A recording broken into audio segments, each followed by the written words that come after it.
Lisa, what are you looking at in terms of learnings from 24?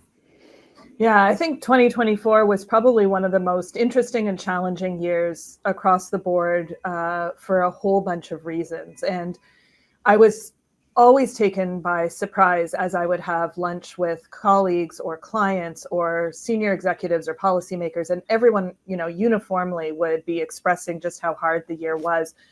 And, a couple of the things that I noticed was typically we have, when there's pullbacks or when there's hesitation or when there's uncertainty that's taking place in the marketplace, it usually happens where the private sector is going gangbusters, but the public sector pulls back, or the public sector is going gangbusters and really doing what they can to fuel and generate the economy, but the private sector has pulled back. We saw that, for example, when this panel was last together during the pandemic, right? Public sector doing everything it could to generate business and funding and all of those things, private sector pulling back as they were dealing with the pandemic.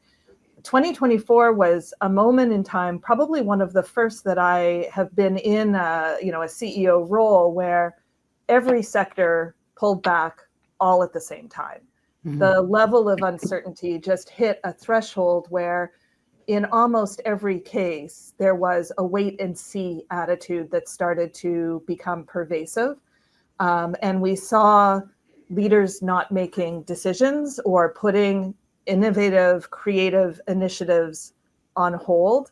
A little bit to what Ujwal was saying, his experience has been Challenge Factory actually expanded internationally, so outside of Canada's borders, and saw a completely different way to approach uncertainty when the default position isn't when risk approaches to pull back and wait and see, but instead to leap into it and to look for new and creative solutions in all different places.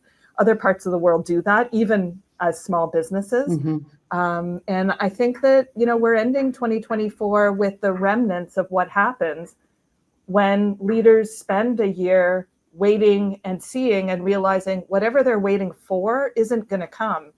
And they actually do need to take action and start to do something.